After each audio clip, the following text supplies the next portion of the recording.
You know that saying, one moment of patience in a moment of anger can save 100 moments of regret. Hmm. It's powerful, isn't it? And it's not just like a nice sentiment. It's almost, well, it's practical. It's like emotional accounting. Yeah, the cumulative cost, right, of Yeah. not processing Yeah, things. exactly. That trade-off we sometimes make, trying to keep the peace right now, but ending up with this long-term emotional tension, that's really the core cost we're looking at today. And just to set the stage, we're not here to judge feeling angry or frustrated or irritated. That's totally normal human stuff. Absolutely not. Those feelings are just signals, really. Like a light on your car's dashboard telling you something needs attention. Right.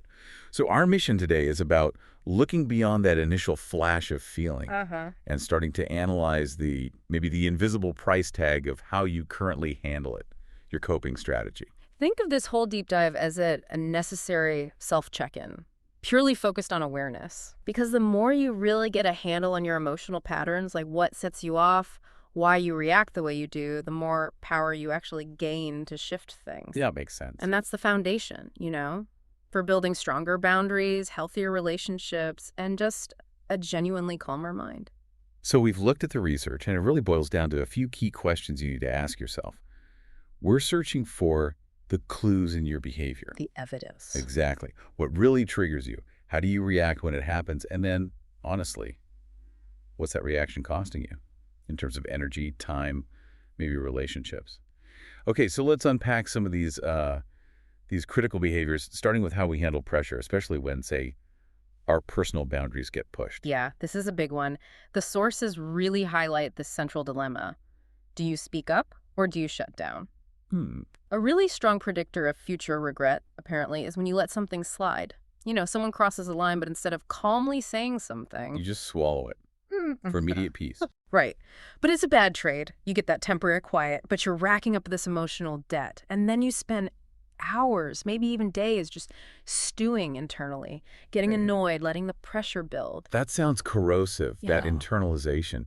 So if someone tends to bottle things up, mainly to avoid conflict, Mm-hmm. how does that buried anger eventually kind of leak out?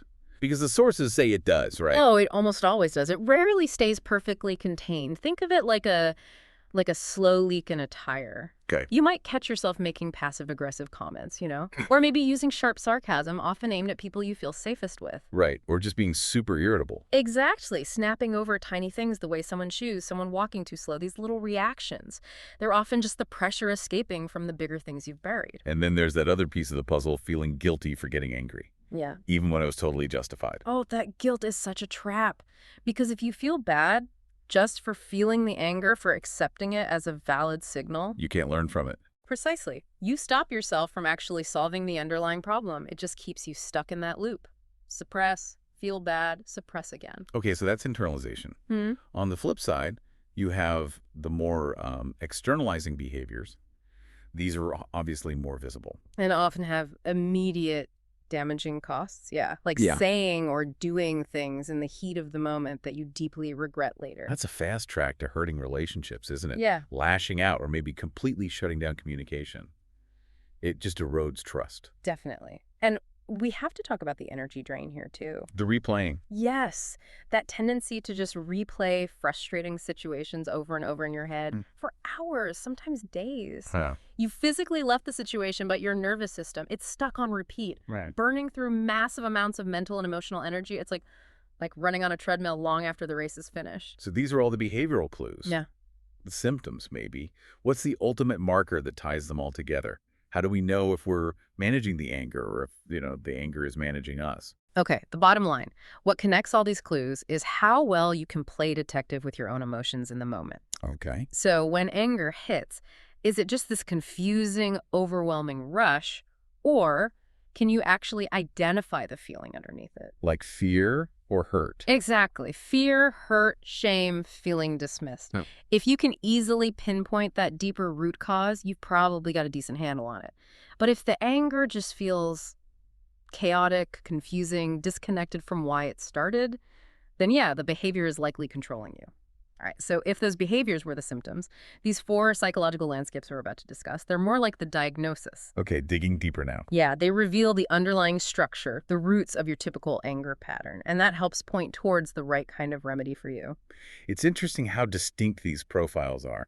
I bet as we go through them, you listening will probably recognize yourself or maybe someone you know in one of these. Let's start with the most reactive one, the one marked by big explosions.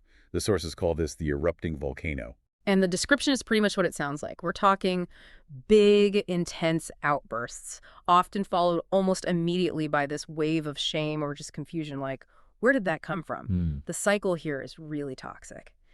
You suppress and suppress, then explode over something relatively minor, feel terrible regret, and then go right back to suppressing. It leaves you feeling completely drained. And the sources pointed to something really powerful as a potential root cause for this volcano pattern. Yeah.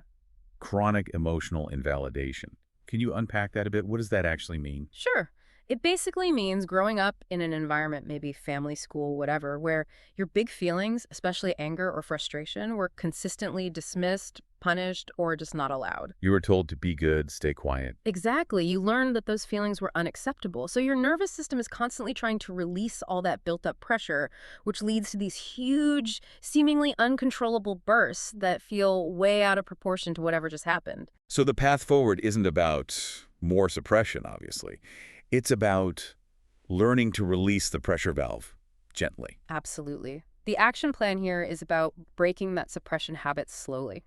Like starting with daily emotional check-ins, just asking yourself, okay, what happened today that made me feel disrespected or unheard or dismissed? Noticing the small things. Yes, and practicing low-stakes expression in the moment, even just saying, I felt annoyed when that happened. And crucially, when you feel that pressure building, pause, step away if you can, put a hand on your chest, take a breath, and literally tell yourself, I'm safe, I'm allowed to feel this. That self-soothing piece sounds key to breaking the cycle. It really is.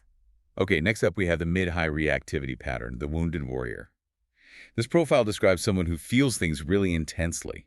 Frustration builds fast, and it often feels like a complete emotional hijacking, like 0 to 100 instantly. Right. And that intensity usually signals deeper, maybe unprocessed emotional wounds, a history perhaps of feeling unheard, consistently blamed, or just powerless in important situations. This leads to something the sources call emotional memory. Your body, your nervous system, literally stores the feeling of past trauma or neglect. So it's like the past is living in the present. In a very real physical way, yes. So when something small happens now, maybe you feel ignored in a meeting or misunderstood by a partner. Your body reacts as if it's facing that major original threat all over again. Wow. The anger erupts as this fierce protector, trying to shield you from that deeper pain, like fear or shame, but it often comes out sideways, totally misdirected at the current smaller situation. And if your body is in full-on threat mode, trying to reason your way out of it is pointless. Right. Your logical brain is offline. Totally offline. So the actionable step here has to focus on the body first, before you even think about talking it through. Right. What does that look like? Regulation. Use movement to discharge that surge of energy. Walk fast, shake your hands or arms, do some quick stretches. Physical movement helps process those stress hormones. Get it out of your system. Exactly. And then, critically, paced breathing. It's simple but powerful. Breathe in slowly for a count of 4, and then breathe out even more slowly for a count of 6. In 4, out 6. Yep. That longer exhale deliberately activates your parasympathetic nervous system, that's your rest and digest system. It physically pulls your body back from high alert, and self-compassion afterwards is vital too. Okay, moving down the reactivity scale a bit, we get to the anger-aware and learning profile.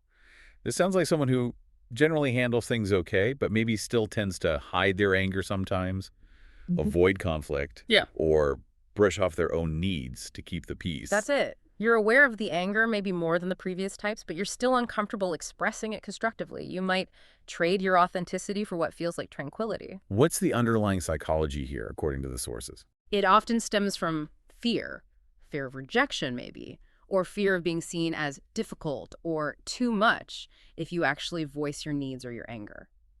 But the anger doesn't just vanish if you ignore it. No way. It leaks out differently. Maybe through burnout because you're always people-pleasing, or the simmering resentment that builds up, or sometimes just generalized anxiety. And maybe you surprise yourself by suddenly snapping over something tiny. Right, because that internal reservoir of unmet needs and unexpressed frustration was already full to the brim. So the step forward for this group sounds simple, but probably feels quite radical. Hmm. Just name the anger without judging it or apologizing for it. Exactly. Practice saying, even just to yourself at first, I feel angry because X happened, and that matters to me. Finding that middle ground where your voice matters, but you don't have to explode or completely shut down is key. Validating the feeling is the first step to figuring out what to do about it. It's the essential first step, yeah, before you can find a constructive solution. Okay, and finally, the lowest reactivity pattern, the calm navigator. This sounds like the goal state for many. Someone with high emotional intelligence stays pretty calm under pressure, speaks up clearly when needed, and knows how to repair things if conflict does happen. Yeah, this profile reminds us what healthy emotional regulation actually looks like. It's not about avoiding anger or conflict altogether. Right, it's not about being numb. Not at all. It's about staying connected to your feelings without letting them hijack your behavior. They recognize the anger signal, they process the information it contains, and then they respond strategically, thoughtfully. So even for the calm navigator, the work isn't necessarily done. The actionable step is more about continued reflection. Precisely, because even the most self-aware people get triggered sometimes. Life happens. The practice never really stops. So keep asking those reflective questions. Definitely. Questions like, okay, who tends to trigger my anger most often and why might that be? Or, crucially, what do I actually need when I feel that familiar heat starting to rise? That continuous self-assessment is what maintains clarity and effectiveness. So looking back across all four of these patterns, there's a pretty clear common thread, isn't there? Most of us we weren't really taught how to deal with anger constructively. No, we were basically given three options: suppress it, fear it, or explode with it, none of which are particularly helpful long-term. Right. Which really brings us to the core, almost philosophical takeaway from all this material we've looked at. Which is Anger isn't a moral failing. It's not a weakness. It's actually an essential compass. a compass. I like that metaphor. Yeah, it tells you exactly where your values might be getting stepped on. Right. It points to where your needs aren't being met. It can even illuminate where some of your deeper emotional wounds or sensitivities lie. It's just information. Really valuable information. So when you feel that intense heat rising inside you, it's not a sign that you're a bad person or broken or flawed. Not at all. It just means something inside you needs attention. It needs care, not punishment or suppression. And control is possible with the right tools, whether that's the paced breathing we talked about, or those daily check-ins, or just giving yourself permission to name the emotion. Absolutely. Control becomes possible the moment you start treating that anger signal as useful data rather than something to be ashamed of or afraid of. Okay, so we've mapped out some of the behavioral clues. We've identified these four kind of psychological landscapes of anger and frustration. The question now, for you listening, isn't just how well you manage anger currently, but maybe more powerfully, how do you want to intentionally respond going forward? Yeah. Use the insights we've shared today as a starting point. Get curious about your own triggers, your own emotional memories, your patterns. That awareness you build, it's genuinely the most powerful tool you have for turning potential regret into, well, into peace. That's our deep dive for today. Thanks for joining us on this exploration.